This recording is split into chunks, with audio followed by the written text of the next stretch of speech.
What are the words that you would use in your group? And I think, Cassidy, we're going to do 2 groups. In your group, find a spokesperson. If you're having a hard time finding a spokesperson, the last person to touch their nose is the spokesperson. It's one way of doing it. I'm just giving you tips and tricks. So you'll see the breakout is 5 minutes. So it's quite quick, and then you'll come back.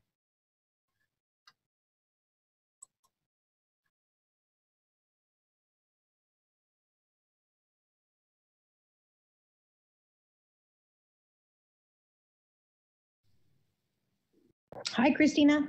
Hi. Hello, everyone. So it's Christine. It's me, Danielle, Melissa, and Krista. I think someone else, right? And Paula. Oh, sorry. Anthony, Ronald. Anthony, Ronald. Okay, I see y'all. So. Hi, guys. How are you? There, now I see everyone.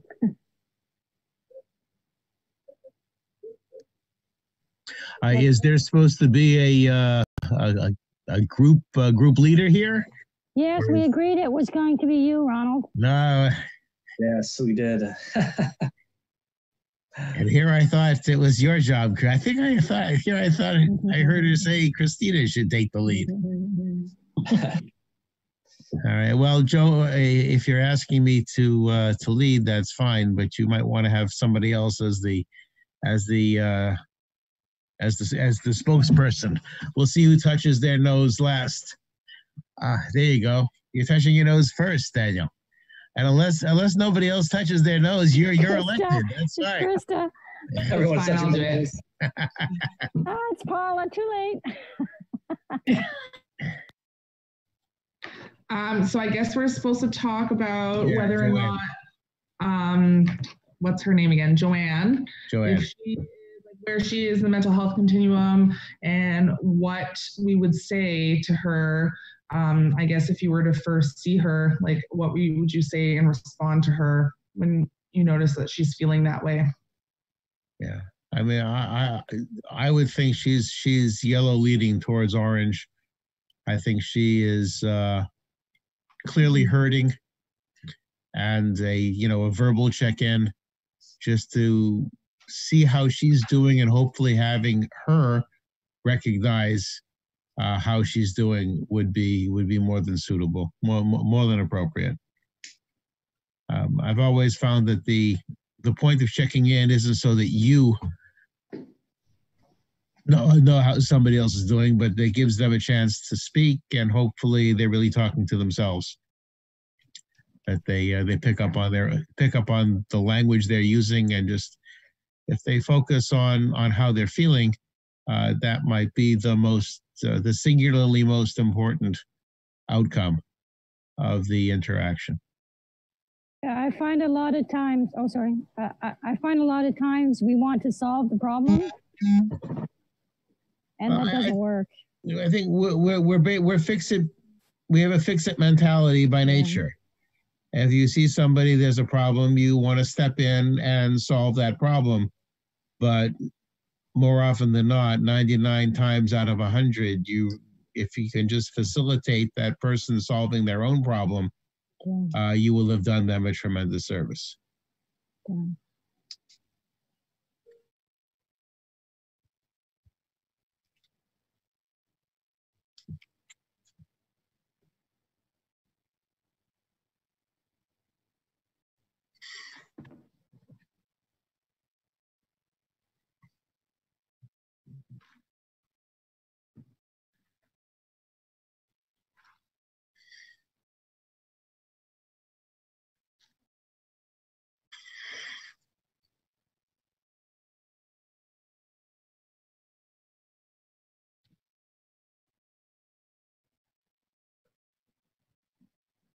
I absolutely agree. Just simply validating their emotions is key, I think. I think that validating their emotion goes hand in hand with active listening, which was like a major part of that handout. And that's personally what I try and do with all of the veteran and the serving members that I talk to, is really just active listening, because you guys are all right. People just want someone, they want to really just talk to themselves, right? So they want to they want to kind of offload what they're feeling, and that's totally fine. I just wanted to say that I think you're right. They want to talk to themselves, but sometimes they think that when they think to themselves, that's enough. When you think to yourself, you're not forced to clearly articulate your thoughts, which is necessary to put them into words. So if they say things to you, they have to, by definition, clarify their thoughts enough to articulate them, and then they can be talking to themselves, but there's a certain degree of clarity if they're able to accurately capture how they're feeling. Mm-hmm. You know, it's funny. I often, when I listen to somebody in distress, I'll fall back on a conversation I've had with my psychologist. And I kind of almost become like her, and I parrot her words. And I fall back on cognitive therapy a lot. That works. There's no reason you shouldn't use it. Absolutely.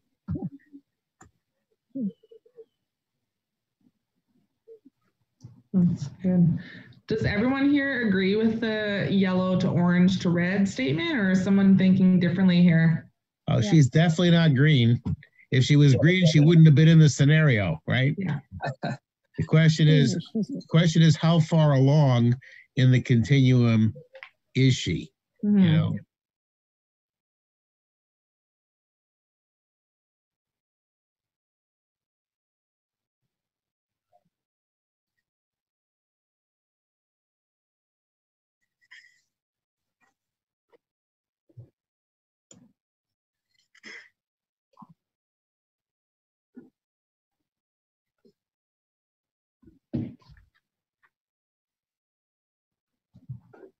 Do you think it would help if you asked her where she thought she was?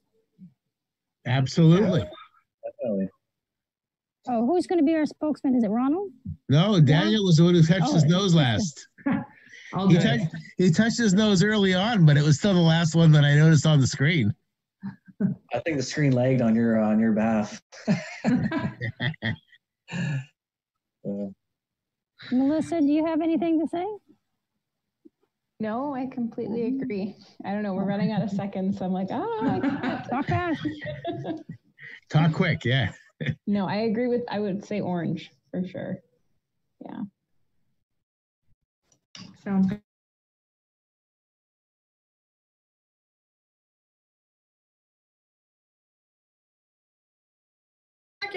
Everybody, we started doing puppy parade without you. Sorry. How was the breakout room? It was kind of neat, eh? It's really it jetted nice. off. It was lovely. It was lovely. Thank you. While you were gone, I was reading some of the other chats. Like Dan, you said that you were social distancing before it was cool. Yeah. Yeah, I love that. And some people are experiencing some relationship challenges. Yeah. Chatting with some older folks, they're having some really hard times. And your husband loved being home all of the time. Yeah. Yeah, my husband too. Really nice. Okay, so do we have a spokesperson from, Dan, I'll start with you. All right, so our group clearly was carried by Corinne, more so than everybody else. No, I'm kidding. We discussed, we figured that some thought that she was in like a yellow-orange like myself. Definitely everybody agreed that there's certain times where she goes into the red, especially when she's frustrated about other people not taking precautions, which obviously hinders her lifestyle because she can't go to the gym as a result. We discussed different ways to connect with her, like basically offering her the shoulder to like basically vent, because it sounds like she would just like to yell about a whole bunch of different people that aren't following the rules and get it off her chest. We thought that if she doesn't have one planned, like she should be working on a home gym or something that she could do in her own personal life. Personally, myself, I use the PSP online workouts. So, like maybe she isn't aware of something like that she can tap into. We also discussed like where her frustration lies. Like, is it that she's upset about the actual working out and increasing her endorphins? Like we discussed that her endorphins, maybe she's a junkie on endorphins and she's not getting her fill. The other thing is if she's like bodybuilding, that's more of a solo thing. But if she's part of a spin group, maybe she misses the group just as much as she misses the actual spinning. Right. So. Right. Oh, that was a really good exploration. All kinds of different things that she can be concerned about. And, but yeah, and you're sort of saying yellow, orange, right? Like, so that's where she's sort of living. Yeah, I think with occasional bouts into the red. Like I'm sure when she first was going for a run, it was brought up like she was running to start, and then because other people weren't wearing masks or whatever be the case, she stopped running. So she's obviously angry or upset about that. More not necessarily because she can't run herself, but because other people are now stopping her from doing it. So if she sees somebody without a mask, I'm sure she goes into red for a couple of minutes and then comes back. Yeah, entirely. Yeah, I am absolutely right. It sounds like you've got some experience as well that you're sort of sprinkling in there. That's how you'd feel too. Yeah. Oh, for sure. Yeah. Really good, Dan. Anybody from Dan's group want to add to this? I think it's a nailed it situation. Well done. Well done. Excellent, Dan. Thank you. Spokesperson from the second group. Was there a spokesperson? Are we the second group? I don't remember. If you weren't in Dan's group, you were in the second group. Great. I'll go. So our group talked about the mental health continuum. I think we all agreed that she's definitely past yellow. Whether or not she lives in yellow, orange, or red, I think it depends on her, but that we kind of said at the end that there would be nothing wrong with asking her kind of where she feels like she is on that mental health continuum.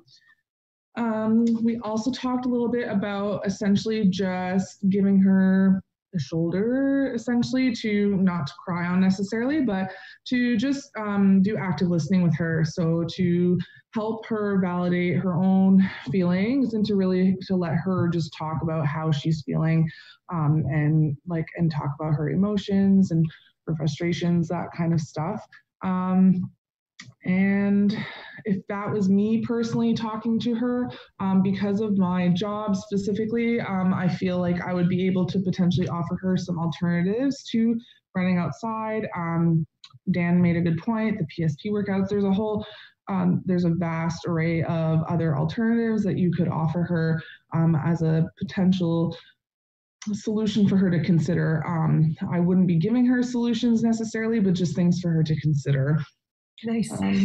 And that's pretty much. Joanne, you should go and make your own gym. You should. No. We don't like that, eh? We don't. Yeah. That's pretty much it. I don't know if anyone else from my group wants to add anything. Okay. I think another nailed it situation. Well done. Yeah. So Anthony, did you have something you wanted to add?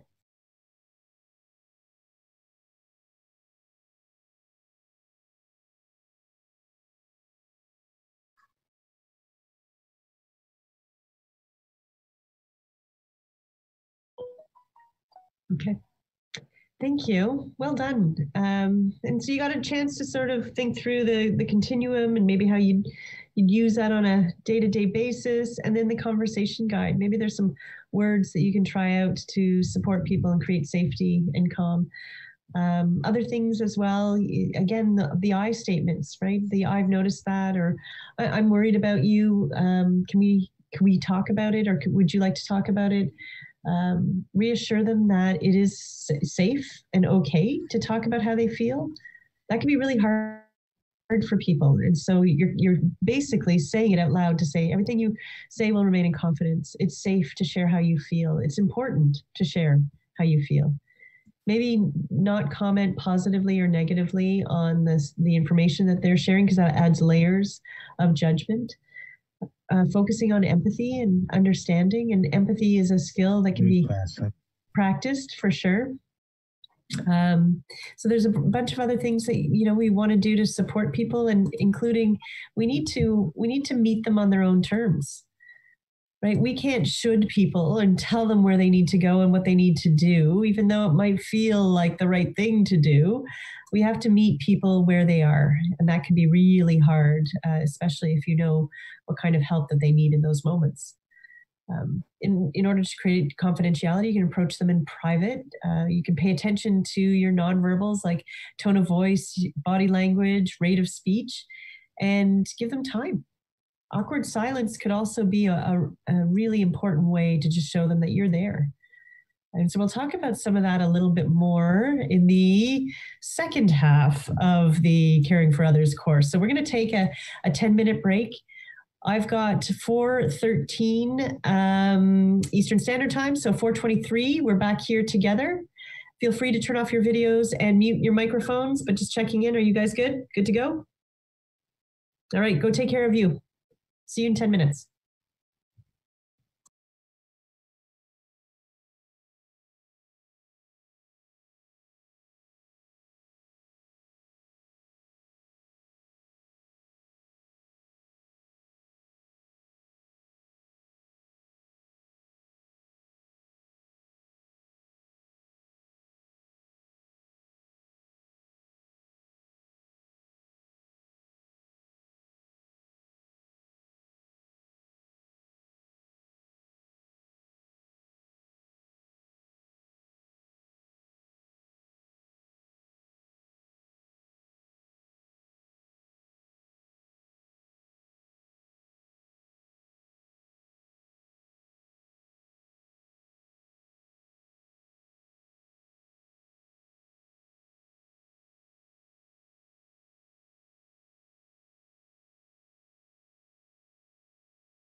Deb, those virtual screens are looking good.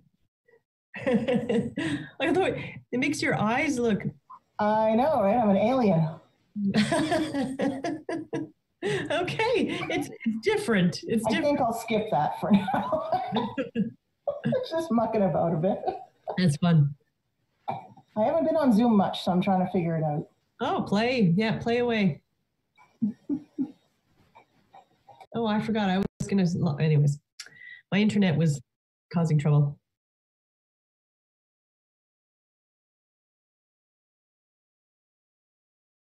Oh, is it?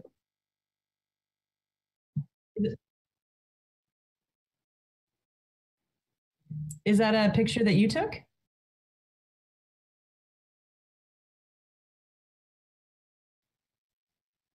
Okay.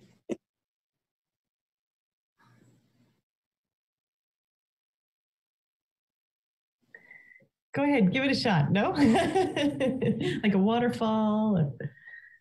And Christina's in the toilet paper store. I got all the toilet paper.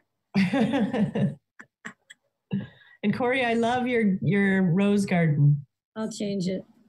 Nice and horses there. There you go. Oh, nice. Okay. So we're in, what is that? It's the Eye of Sauron? Nice. Okay. Ronald, is that your real background? Yeah, that's better. Oh, horses, nice. My horses. Oh, it is real. Okay, look at that. Oh, hey, nice one, Anthony.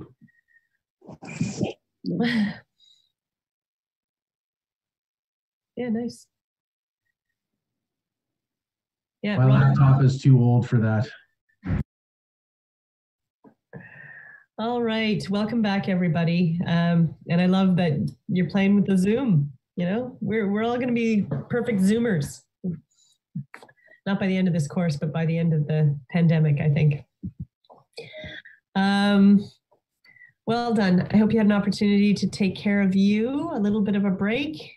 I went outside. My daughter found aphids and ants and ladybugs all having a battle. So that's what I did. She's 18. That's what she does. She's in conservation biology and it's right up her field. So it's perfect. One of the perks of working from home, just going to say. All right. Welcome back. We've got a lot of really great material to cover.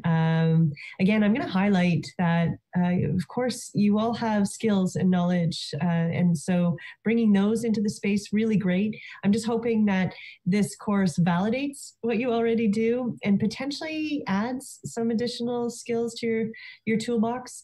We humans are hardwired to connect, and we may need additional skills to be able to do that safely and in a healthy way. So hopefully these sort of add to those skills. So what we'll do is we'll cover this sort of, what can I say to help, right? Using the conversation guide, of course, but then let's do a few things to sort of get a sense of some of the other tactics that we can use to support other people. But before we do that, I think maybe it's important to sort of get a sense of, is it important to know the words and maybe a communication strategy to connect safely with other people? Is this information that sort of is important? Yeah, Deb, what do you think? As someone who lives with this every day, yes, absolutely. You got to know what to say, when to say it, how to say it. You get those cues from your partner or your friend or whoever you're talking to. Pay attention to those cues because they could come back and bite you later. It's absolutely critical. Thanks, Deb. I appreciate that. Yeah, the words that we use, the skills are really important. And if we're not doing well, we may go red when they're going red. And so we won't be able to support people to the best of our ability. I do remember a time when things were not going well for me. This is around the time when I was trying to figure out what do I need to do with my life and try and find out that I wanted to go back and study psychology. I remember quite distinctly being so exhausted with trying to find the right words to support people, and my apathy and my care level was really low. And I remember thinking to myself, wow, how will I ever care, right? How will I ever care for others? So I wasn't well. So when we're orange and red, it's going to be really hard to be there for other people, right? So yeah, I agree, Deb. Thank you for that. I grew up in the era of, as kids, we used to say, sticks and stones may break my bones, but words will never hurt me. Words matter, right? Words leave a residue, and they could actually be very impactful. I spoke with a lovely woman last week, and she said, yeah, I still remember what someone said to me 30 years ago at my dad's funeral, and they were not the right words, right? It stays with you. So recognizing, maybe having a communication strategy helps, but also recognizing that we're human, and guess what? We'll probably at times say the wrong thing. Have you guys ever said the wrong thing? Right? Yeah. If or been afraid of saying the wrong thing? Yeah. And it stops you. If we look at what's going on in the current situation in the US, it's very clear that words do hurt. Whether it be from the side of the protesters, whether it be the side of either communities, we can see that there's clearly people hurt by the things that are being said from both sides. Right. It has an impact. And so trying to figure, thanks, Anthony, absolutely. Right. There are a lot of conversations that need to be had. Navigating them safely, I think, is really important. Yeah, well done. So we want to demonstrate more respect, building a good, safe rapport. We want people to feel comfortable talking about their mental health. We want to combat this whole idea, this notion of stigma. Right? So the word stigma, when it comes to mental health problems, mental illness, comes up a lot.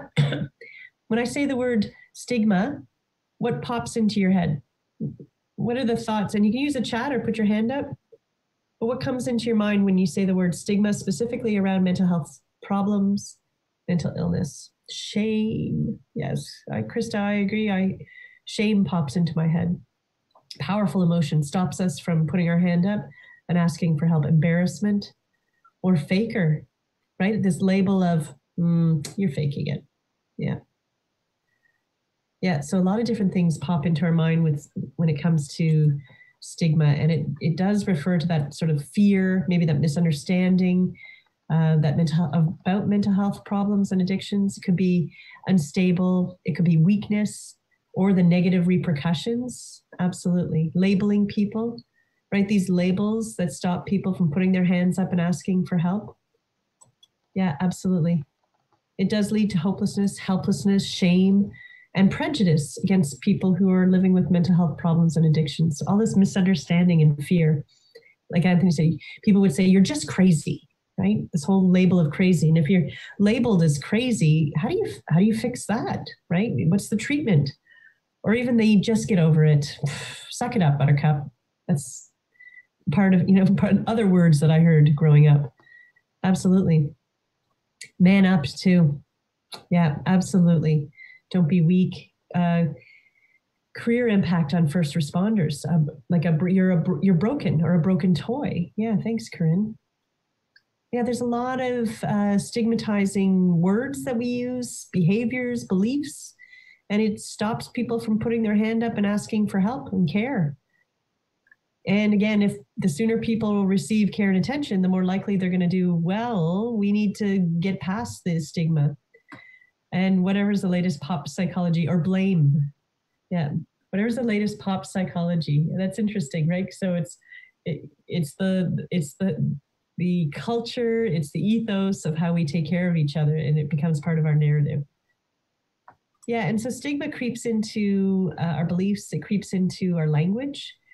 And I like some of the language that you put up there, the crazy or man up, because it could actually further impact people, stopping them from putting their hand up, asking for help. So here's some other stigmatizing language that comes up. Words like, it drives me crazy, or this is nuts. These labels, right? If people feel like, well, if I'm nuts, I don't think there's a cure for that. I don't know what that means, but it can't be good. So there's a lot of misunderstanding or information that's loaded in these words. Other things that come up, that people suffer from depression, labeling somebody as insane, or even these two words coupled together, committed and suicide. So we're trying really hard to remove the word commit when we talk about suicide, because oftentimes the word commit is associated with a crime. So we want to be able to remove that, because suicide is not a crime. Even things like everyone who's a junkie, or they used to be an addict. So other labels. Another label that really I find stigmatizing is this whole idea of clean, right? So when somebody stops using a substance, they are now clean. What does that imply? That before they were dirty, disgusting, filthy, right? It's loaded with potential for misunderstanding. So let's try and clean up some of this language. Let's take the first two. It drives me crazy, and this is nuts. How would you clean that up? When I like the other examples that came up. So the word psycho, yeah, and it demeans people. It absolutely belittles them, it demeans them, makes them smaller, yeah. So what would you suggest to cleaning up the words like it drives me crazy, that's cray-cray, this is nuts? How do you think you clean that up a bit? Tough one, might be tough. This, oh, I like Krista, nice, but this upsets me. That's more true, right? This is upsetting me, or this is bothering me. Yeah, absolutely. So sort of just changing it so that it becomes a little more truthful and less labeling. So, or it frustrates me, or this is infuriating. Yeah, so just being mindful to clean it up a little bit so that we don't inadvertently stigmatize, add labels. Absolutely.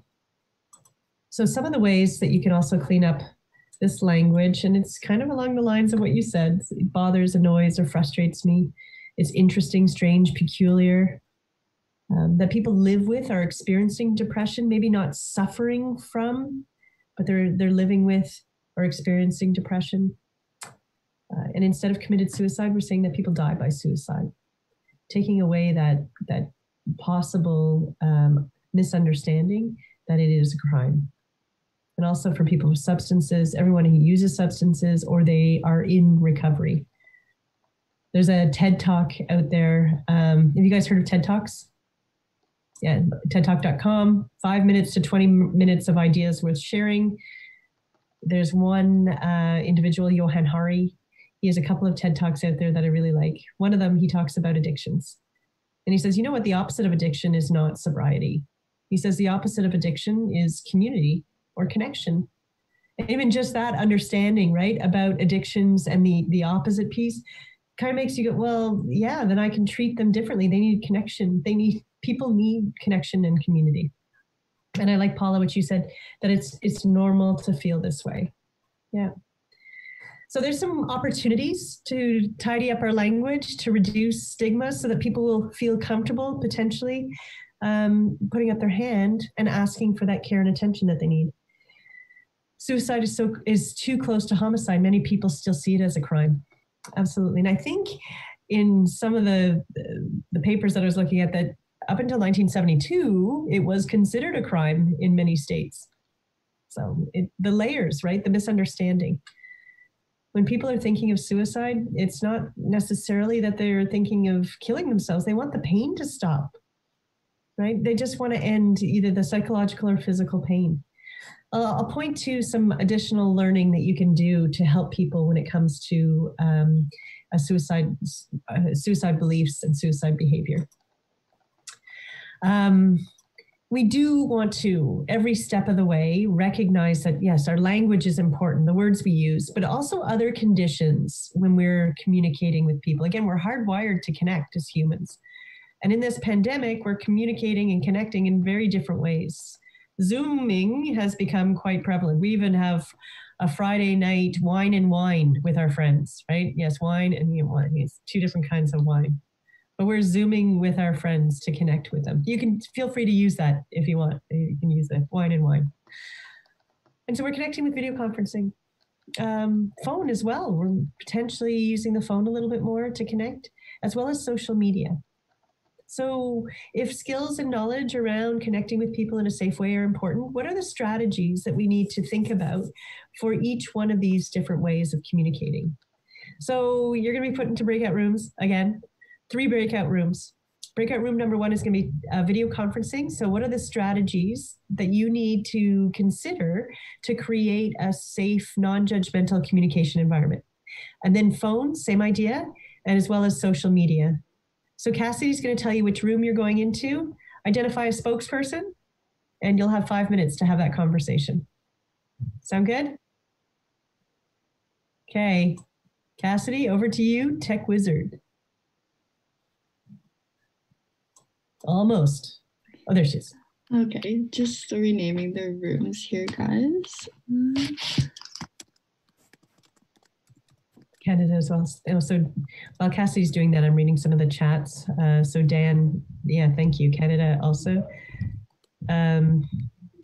People can still be arrested for attempting suicide. I know some people that feel criminalized, yeah, when they needed help, which is so unfortunate. They need help. Yeah. Anthony, thank you. So Cassidy, did we give you enough time there? You got it? Sorry, they didn't save. Sorry. Oh, that's okay. I typed them all out. But...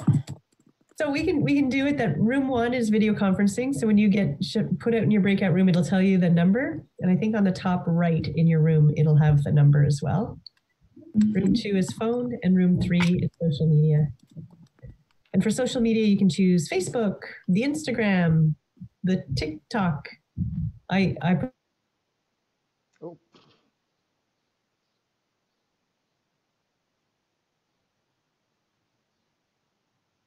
To be here, but I'm glad I'm here. Hi. Hi. It's good to see you. I got to go into Corey's room. Corey and I met years ago on a mental health first aid course. Oh, nice. All right, so we're in room. Okay, this is good for me to see this because it doesn't. Oh, video. We're video conferencing. Okay. So over to you guys. So for video conferencing as in a tool for helping and having these discussions, one thing to keep in mind is that not all the time are people going to want to be on camera. And if it's something that you feel needs to be done, it has to be approached in a way that it doesn't feel like you're targeting them and making them feel like they're just hiding from you. This is a common issue that I've run into in my school course currently. The university is now using Zoom meetings for teaching classes. And in every class, we have a large number of students that don't turn on their cameras, don't turn on their mics, they don't really interact with the class. And their tactic for trying to get people to interact is basically saying, well, you're being disrespectful. You can't do this. This isn't how it's going to work in the real world. Like, you're in a business course, you have to be able to do this. And that's really when we deal with a lot of international students. So our school, with a 80% international student population, we're looking at students who aren't even comfortable with using our language yet, let alone using technology to interact with classes, and basically seeing that their face may be put right up in the front of everybody else as soon as they start talking. So you kind of have to work with them in some way and kind of ask them in a way that's not going to be confrontational.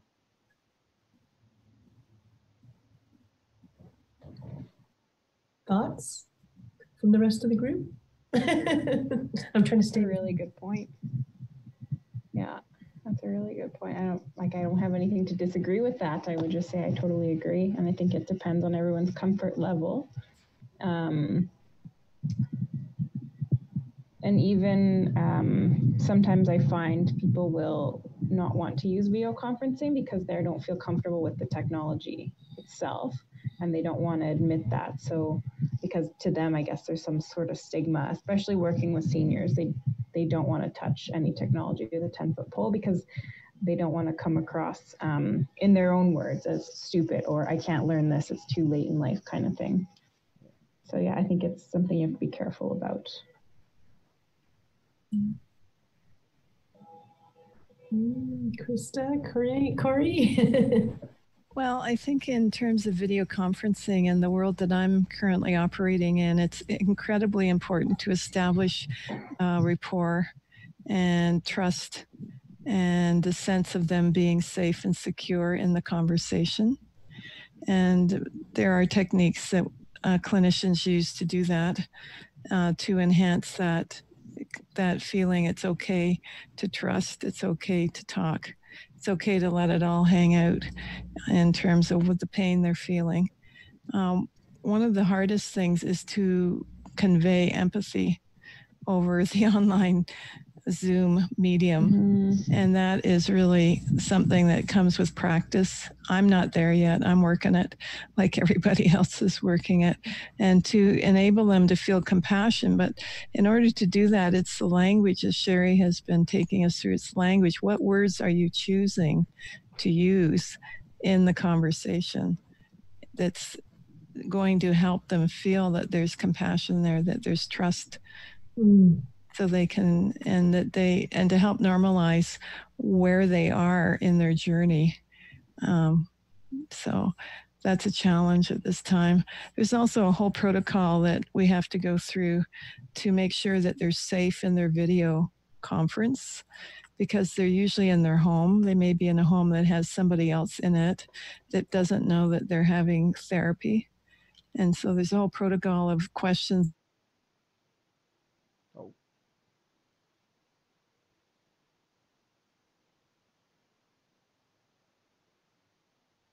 I realized I could leave the room, but I wanted to stay. Oh, okay. I just saw the little leave button later. I was like, oh.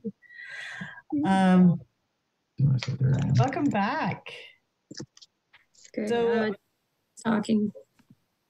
So a couple of good conversations. I was in the video conferencing room. Great conversation that started, but we didn't choose a spokesperson. So I don't know what you guys. So Anthony, Melissa, Dan said he was going to speak up. I can speak it for our group. Okay, so we'll do Anthony first for video conferencing, and then we'll move over to unless perfect. Corey wants to. No. Okay. No. Anthony, is there a way you can get your volume up a little bit? Oh yeah. Sorry, 1 second here.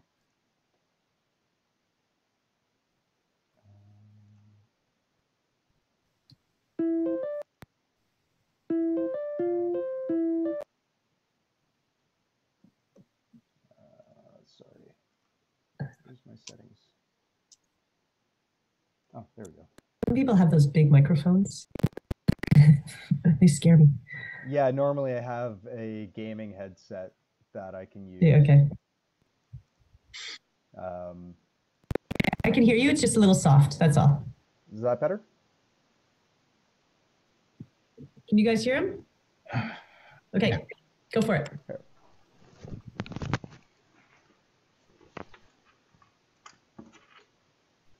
So we did have a good conversation that was kicked off by Anthony, and you brought up some points that were very different from any other group, actually, for video conferencing. So go ahead. Yeah. So the main thing that I started with was that one major thing with video conferencing is understanding people's comfort levels.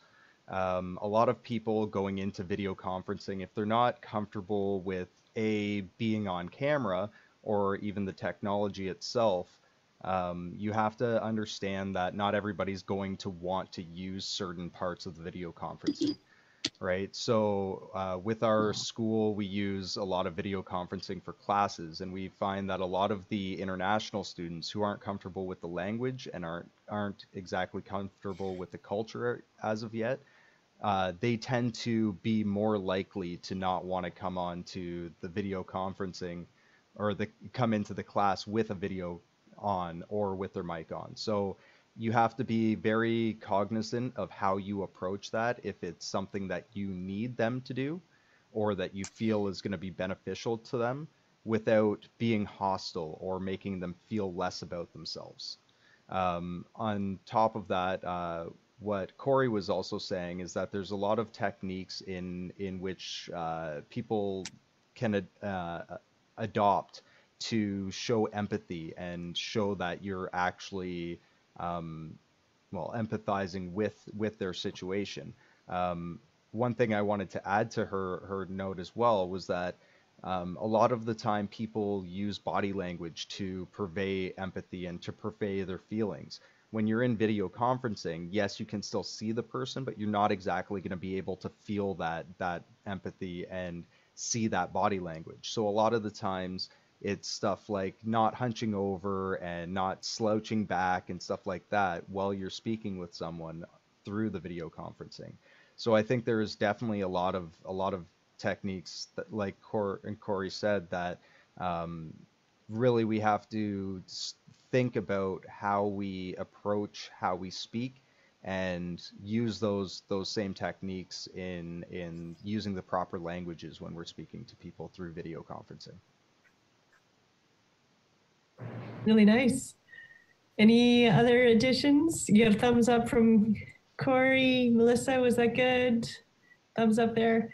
Yeah, well done, Anthony. Thank you for that. Yeah, some good considerations there too, right? It's the only one that we don't have nonverbals as well. So, right, the slouching back and the disinterest or looking elsewhere, it has an impact.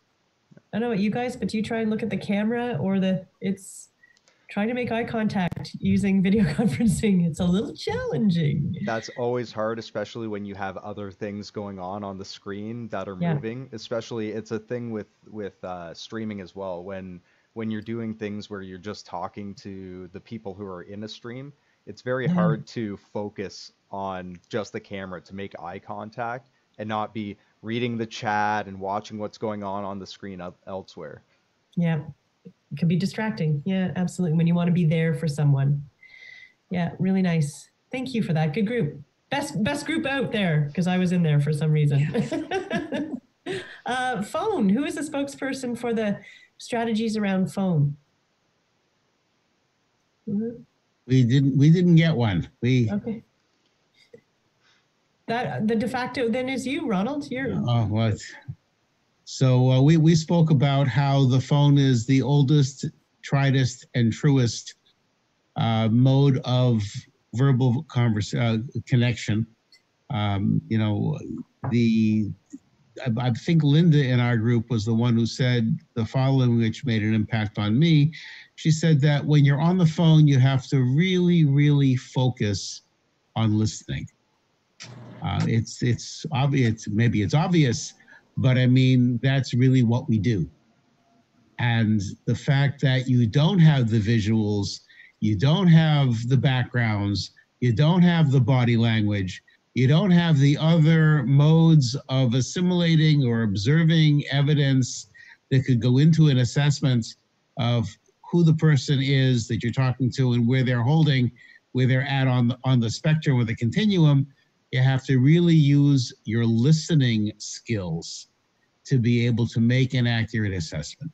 Yeah. And I thought that was a point very well taken. Yeah, brilliant. And some people don't like the phone, right? And so even no, I said that I felt it was easier for people to hide on the phone. Because you don't have to get, you can come to the phone in your pajamas. You can't come to a video until you're dressed. Okay, present company accepted.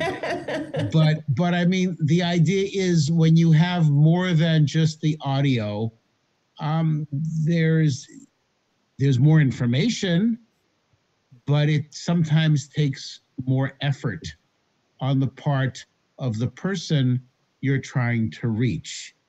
It's easier to come to the phone and be on for a 10-minute conversation.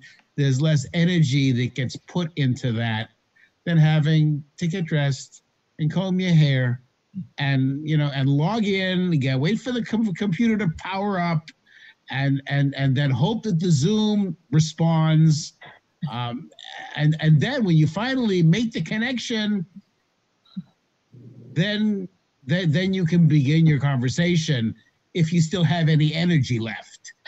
But Ronald, it sounds like you're talking about dial-up speeds. Beep, oh, beep.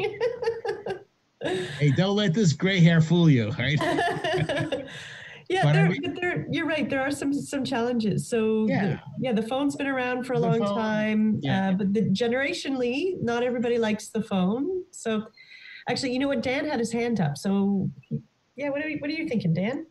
I wanted to get this point before Cassidy rudely pulled us all out of our group, but the phone is also a hindrance at the same time. With video conferencing, you know, we've had 3 weeks to prepare for this particular course. Some of us signed up yesterday, whatever, but I had lots of time to prepare for this. With social media, you can respond to a text or a Facebook message whenever you like, although with Facebook, they can see that you read it. Yeah. But if someone were to call you, you either reject the call that they know you rejected it, or if you're hoping that they're just calling to say that your order from Amazon is going to be late, but it's your best friend in trouble and you don't really want to talk, it's kind of hard to just be rude and not talk to them at that time. Mm. Yeah, there's a lot of complexities now. I don't know about you guys, but about 6 times a day I get calls from the CRA, right? So I don't think you should pay your taxes. You won't get. I do. But it's now programmed me to not pick up the phone. People call me, I don't pick up, and I rarely check my voicemail. So yeah, you know what? But phone is it's interesting. Paying attention and creating silences on the phone, right? Safe silences where I'm still here, I'm listening. Tell me more, that kind of thing as well. So yeah, it's something to consider for sure. It's a challenge also if your client is crying on the phone, to be able to extend that empathy and compassion while they're crying, because you can't see them, they can't see you. But I find myself making a lot of sort of non-verbal noises of comfort. Right. To try to extend comfort as they're weeping. So it doesn't have to necessarily be words, but it has to sort of be noises like, oh, okay. Yeah. Right. Yeah. How are you doing there? Yeah. Can you tell me more about that? Yeah. I'm just still here. Very gentle and very almost nurturing noises really nice. On the phone.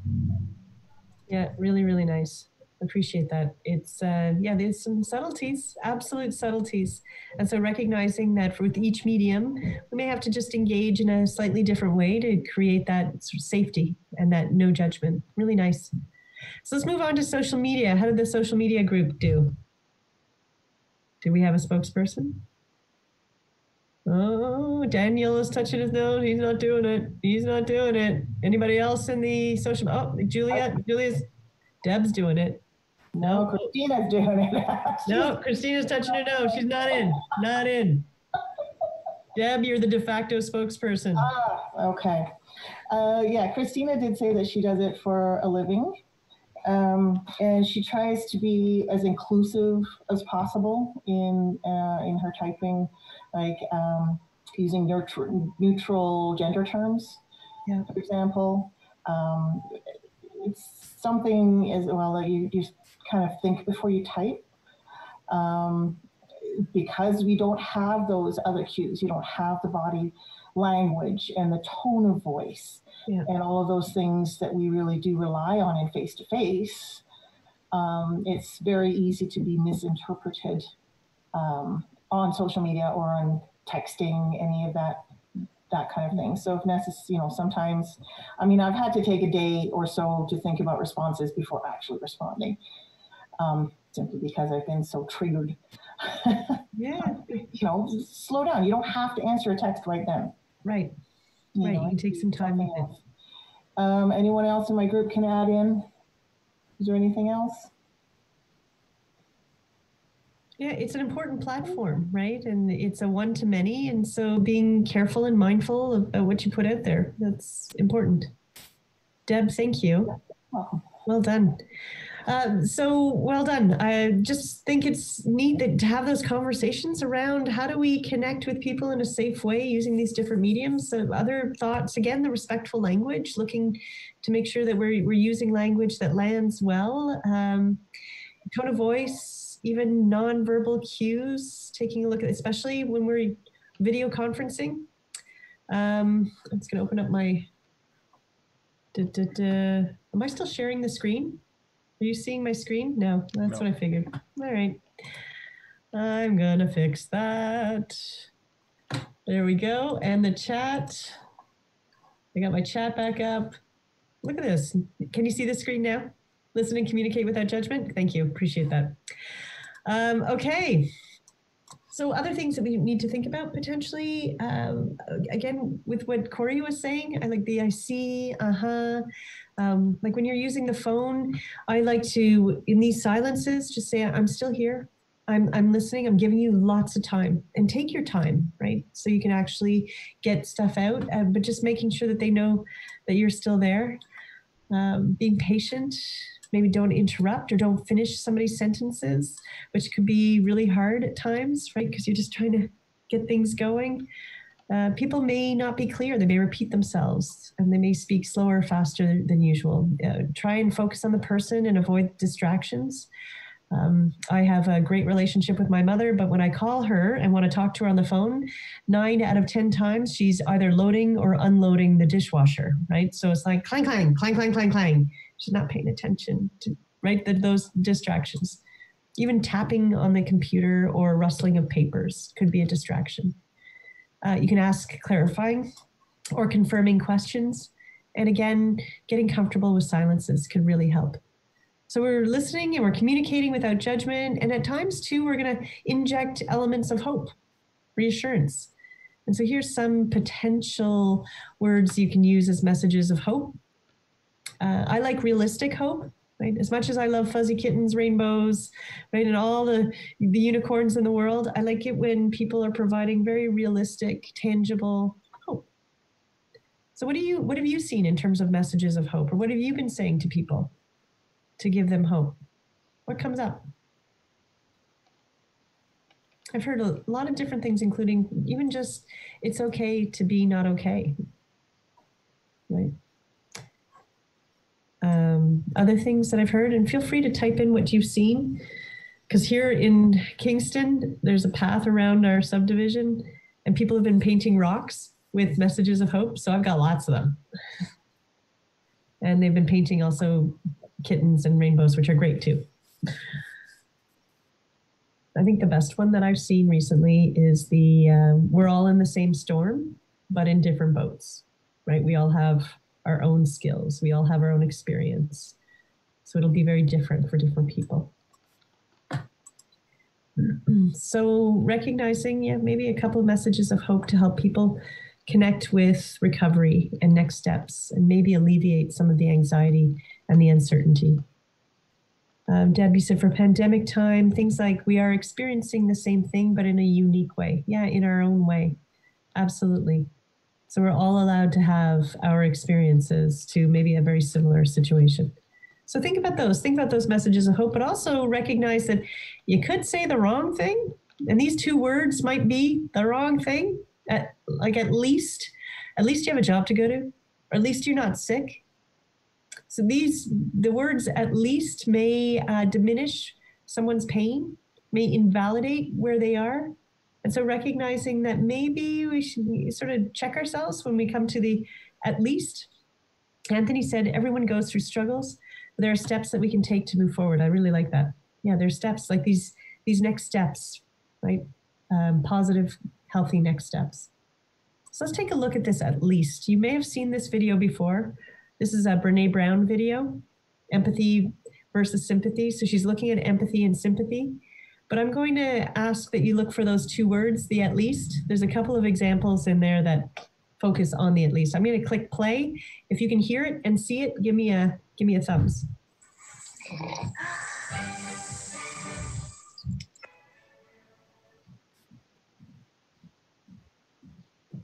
So what is empathy and why is it very different than sympathy? Empathy fuels connection. Sympathy drives disconnection. Empathy, it's very interesting. Teresa Wiseman is a nursing scholar who studied professions, very diverse professions where empathy is relevant, and came up with 4 qualities of empathy. Perspective taking, the ability to take the perspective of another person or recognize their perspective as their truth. Staying out of judgment, not easy when you enjoy it as much as most of us do. Recognizing emotion in other people and then communicating that. Empathy is feeling with people. And to me, I always think of empathy as this kind of sacred space when someone's kind of in a deep hole and they shout out from the bottom and they say, I'm stuck, it's dark, I'm overwhelmed. And then we look and we say, hey, climb down. I know what it's like down here and you're not alone. Sympathy is, oh, it's bad, no, you want a sandwich? Empathy is a choice, and it's a vulnerable choice because in order to connect with you, I have to connect with something in myself that knows that feeling. Rarely, if ever, does an empathic response begin with at least. I had it, yeah. And we do it all the time because you know what? Someone just shared something with us that's incredibly painful, and we're trying to silver lining it. I don't think that's a verb, but I'm using it as one. We're trying to put silver lining around it. So I had a miscarriage. Oh, at least you know you can get pregnant. I think my marriage is falling apart. At least you have a marriage. Wow. John's getting kicked out of school. At least Sarah is an A student. But one of the things we do sometimes in the face of very difficult conversations is we try to make things better. If I share something with you that's very difficult, I'd rather you say, I don't even know what to say right now. I'm just so glad you told me. Because the truth is, rarely can a response make something better. What makes something better is connection. Right? Seen that one before. Sorry. And then one more time, it's got. Okay, it's done. Have you seen that one before? Yeah, Christina has, Corey has, yeah, and Dan has. Dan's there. Okay, somebody moved around. I was just looking for you. Did you see that at least part? Those 3 examples? Were they cringy? Maybe a little cringy, right? But I think they're well-intentioned, right? People are trying to silver lining, trying to get to a point where they're wanting to help. So we tell people what they should do. Have you ever shoulded someone? You should go to therapy, Sherry. I felt. Yeah, Ronald. I felt that when they in the video when they said at least, it was that the observer was trying to minimize their own discomfort. They weren't trying to help or focus on the person in distress. Yeah, just trying to make.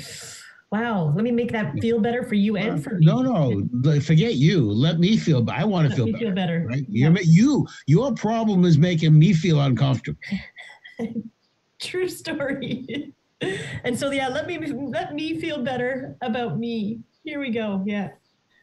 Agreed. And we do get into that point sometimes, right, where we don't know what to say and we just want to make things feel better. So we'll get into these modes maybe where we tell people what they should do, or we'll silver lining. And I have to be careful. When I feel at least on the tip of my tongue, I check myself for a second, right? And make sure that, have I validated their pain? Have I told them that I heard what they said and validated that emotion, that feeling, that experience? We humans love that. We love it when people see us. We love to be seen, heard, and understood. And if you jump right over to make yourself feel better, to Ronald's point, it's not helping. But it's well-intentioned. So I think we get to the point where we should people. And why do we do that? Let's do a quick poll and find out why is it that we get to the mode of shoulding or telling people. So here's 4 different reasons why you would should people. Maybe you have a desire to help.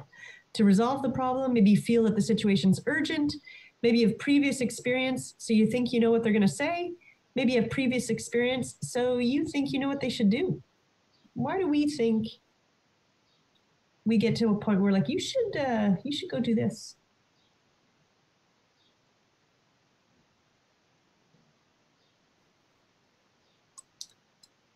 Interesting, good. 8 of 12, almost there. 9, let's get a couple more. 10. Oh yeah, 5, 4, 3, 2, 1, and we'll end the polling. So the reason why we feel that we get to a point where we tell people what they should be doing is that we've got potentially previous experience and we know what they should do. So we know what worked for us. You know, maybe you should do that too. Remember, people have to come to their own realizations about what their next steps need to be. And so sometimes it feels really uncomfortable when you get shoulded. So recognizing that that's what we end up doing as humans to help people because we may have seen what they need to do, but it's uncomfortable for the person. So, and actually, out of 26 times that I've seen this poll, this is only the second time that that response got the number one answer. All the other times it's a desire to help by resolving the problem for the person. So interesting. I agree with you though, previous experience. If you've been through it, you get a sense that you know what they should do. So on that note, would it not be more beneficial for us to, instead of saying this is what you should do, we say this is what I did in this situation? Yeah. And then give them the relatable situation. Absolutely. Sharing your experience when it's appropriate sounds really good, right? When I was feeling really sad and lonely, I reached out to XYZ, right? And it helped me, right? That's a great experience, I think, to share. Excellent.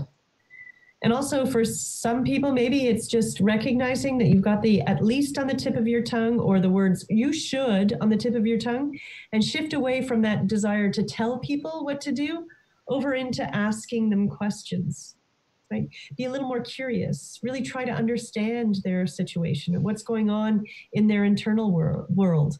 And so maybe focusing on asking versus telling. Bunch of questions here, including closed questions, which I've often been told, don't use closed questions. But look at this one, right? It sounds like you're in a painful place. Would it help to talk about it? That's a yes/no answer that you can continue the conversation with. So recognizing that asking versus that desire to tell might be really helpful. Let's do one last breakout room. You're going to be put into groups of 3 and maybe a group of 4. And in your group of 3 or 4, you're going to have one person. So person A is a person that's seeking help. And the way you're going to be seeking help is either you're trying to buy a new car, so you want some help figuring out what car to buy, or you want to go on vacation and you want some help on what vacation to go to. Person B is going to be the helper. So the person that's helping and also focusing on asking versus telling. And then person C, there may be 1 or 2 person Cs. They're the observer. Actually, if you've got more than 3 people, you could have additional helpers. Does that make sense? Get a sense of what that feels like. Remember shifting away from telling to asking, and see what it feels like for a car or a vacation.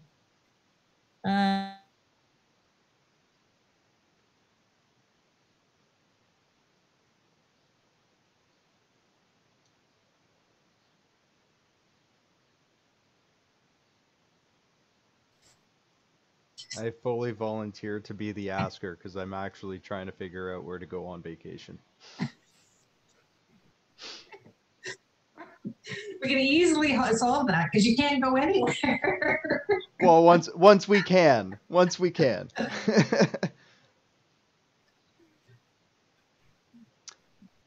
Christina, would you like to be person B or person C since Anthony has opted for person A? You're on mute. Sorry. That's okay. I'll be C. You'll be C. Okay. So Anthony, you want to go on vacation? You want to go on vacation? Yeah, I figure once all of this pandemic stuff is done, I kind of want to go somewhere and possibly take my significant other with me. What sort of things do you like to do, or what sort of things can you imagine yourself doing on your vacation? Probably something outdoors, like exploring the scenery, and something with like historical significance. Oh, that's interesting. More about that? Any particular part of history, or? No, pretty much anything. Like I love ancient history. So anywhere from like medieval times to ancient Egypt to like African nations that once existed, anything really, like anything with like a deep cultural significance. Anything on your bucket list, like a spot or a culture or a destination that you just are yearning to? I've always been very heavy into Celtic culture. And Southern European and Irish, Scottish culture. I've also been really into like Viking culture and ancient Egyptian is definitely one that's always really fascinated me. They're kind of two opposite ends, right? Egypt, yeah. Egypt or Scotland. Yeah. There you are. How about your significant other? Do they share those passions with you? Yeah. Funny enough, like it's very new, so we're still kind of learning about each other at this point. But from what I know she's very into Egyptian culture. She's very into like the ancient Celtic faiths as well and stuff like that, and learning about England and Scotland and Ireland and stuff. Oh. Yeah. Is there one that you're leaning towards more, or you're just? To be honest, probably of the two, I would say most likely or more likely it would be Ireland or Scotland.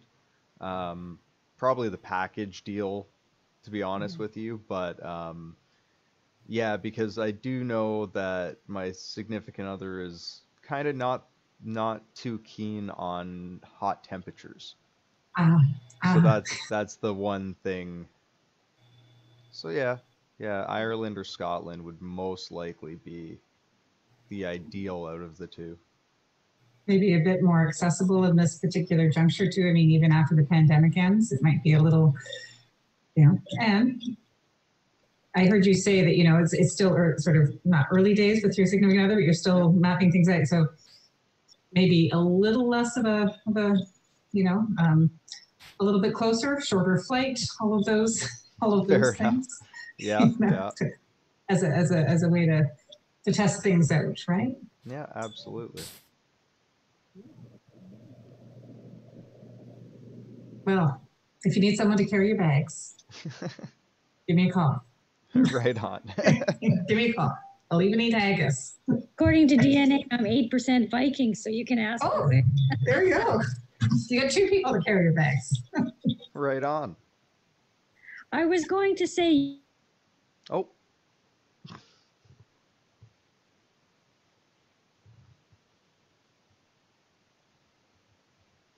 Back. Was it easy? Asking versus telling, was that just simple? Very easy. Very easy. I was an observer. Again,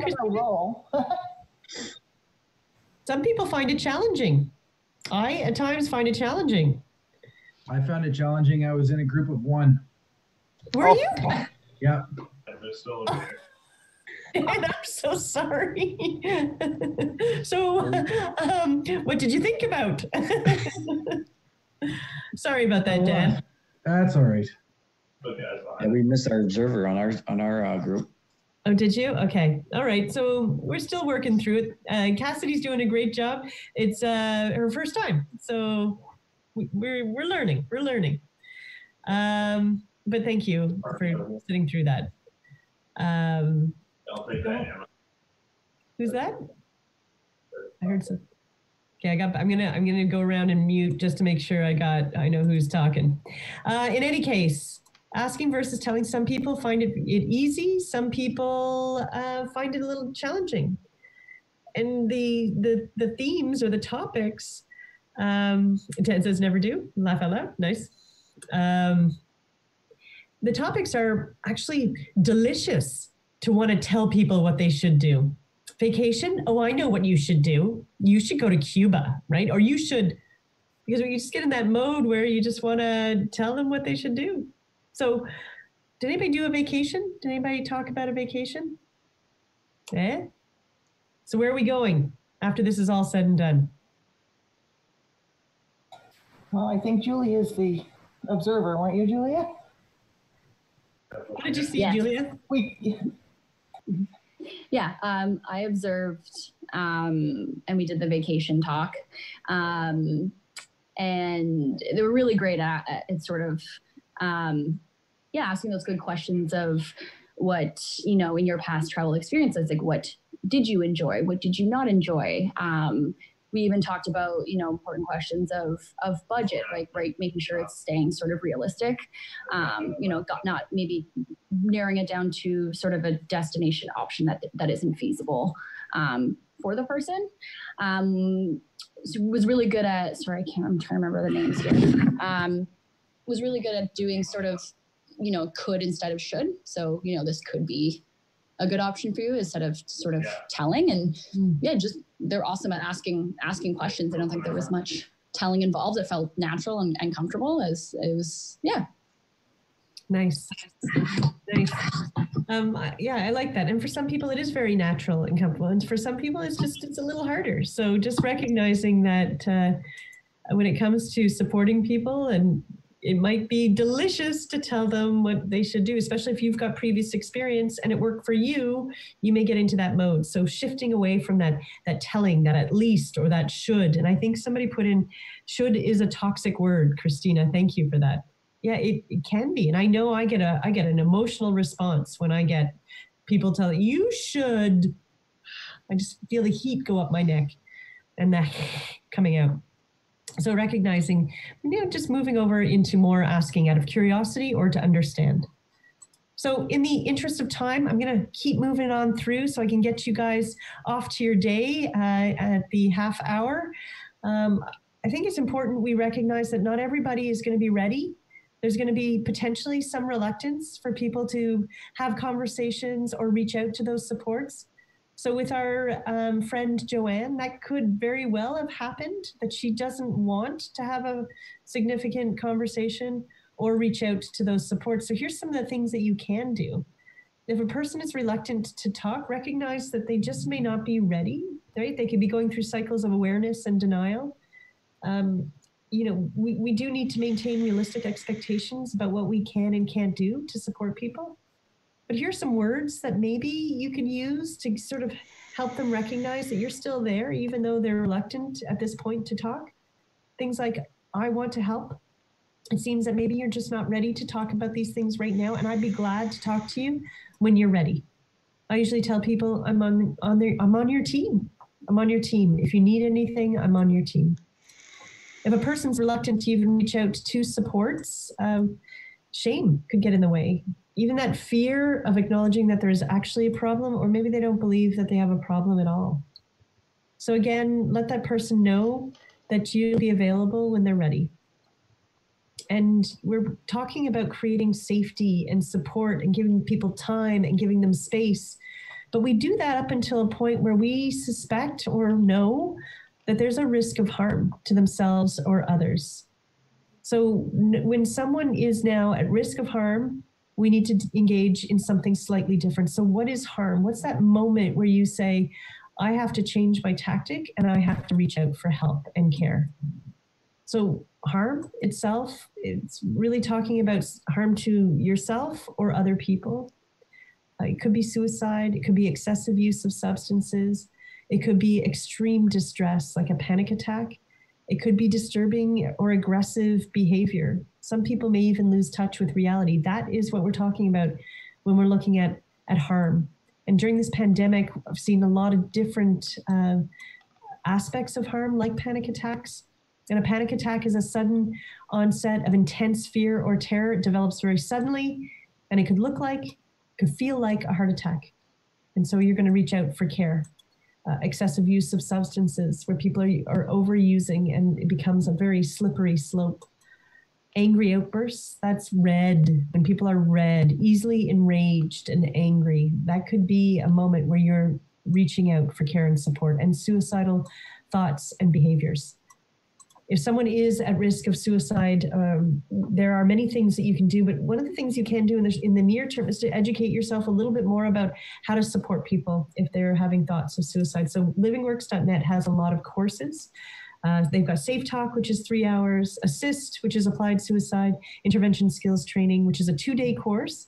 But they do have a 1-hour virtual course called Start, and they're offering it for $20 right now during COVID-19.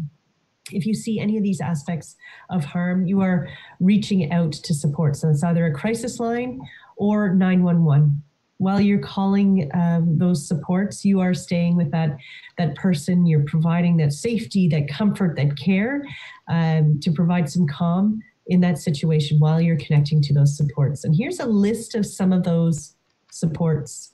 There's the Canadian Emergency Crisis Centers right across the country. Now, this is available in your handout, as well as additional resources for veterans and their families.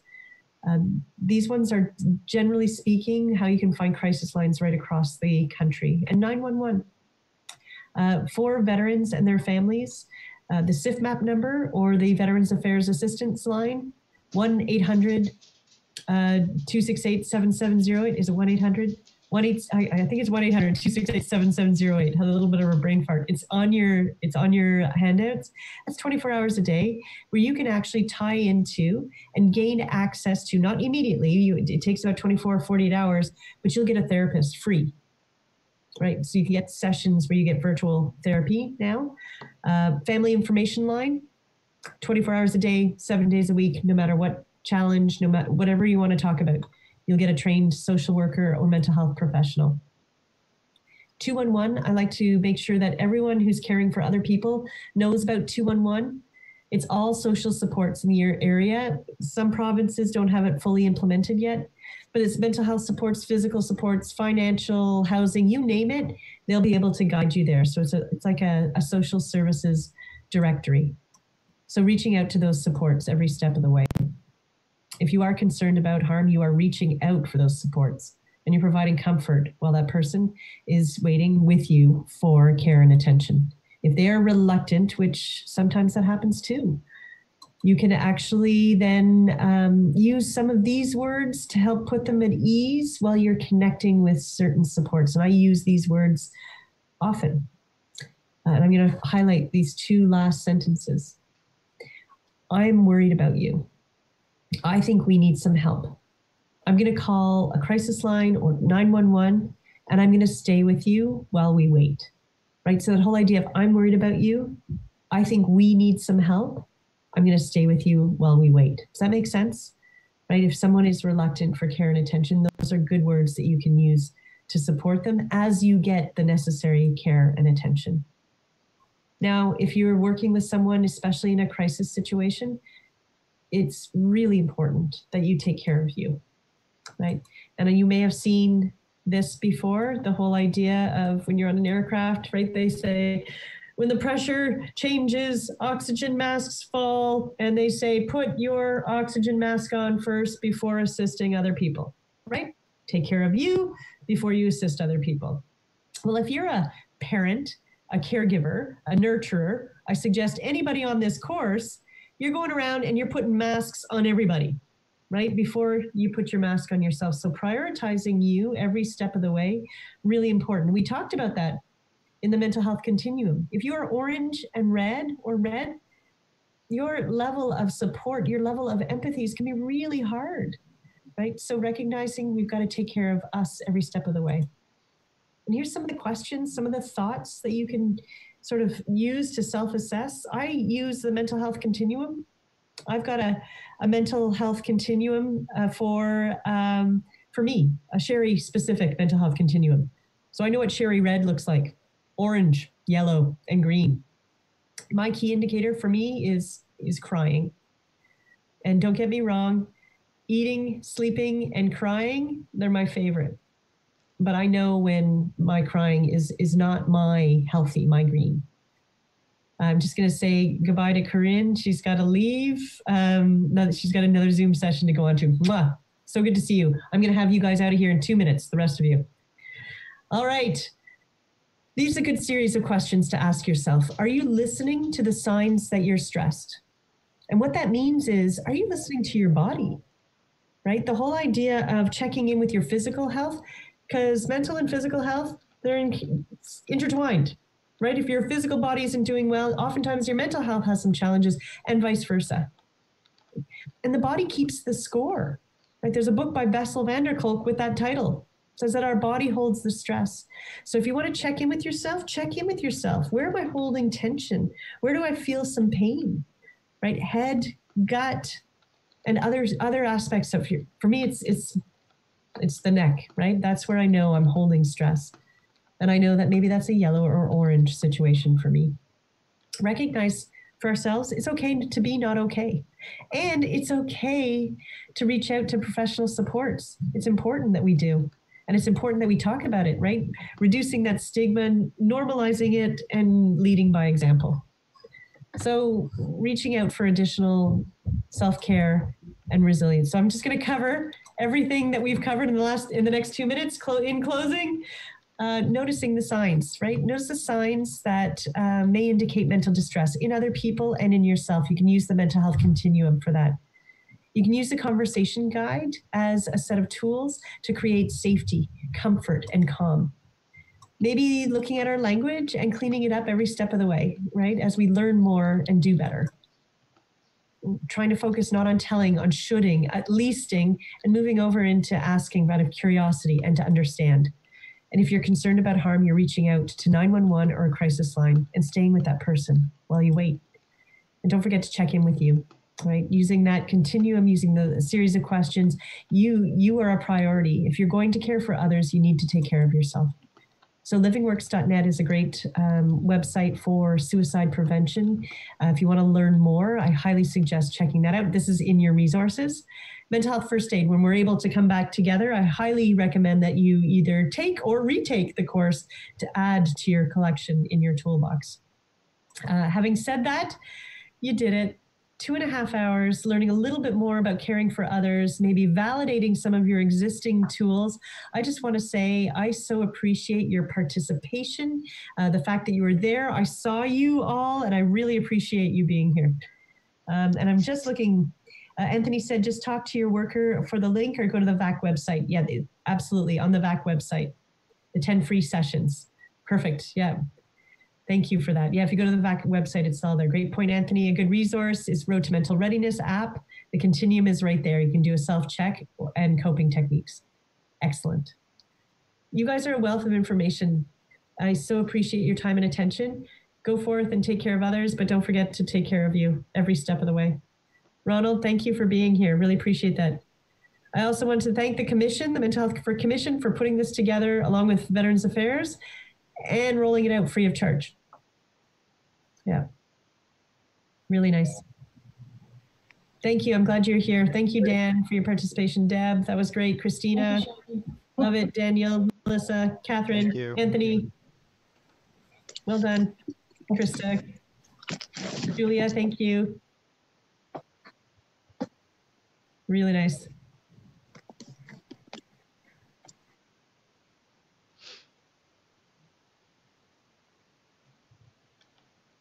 Well then, where are we here?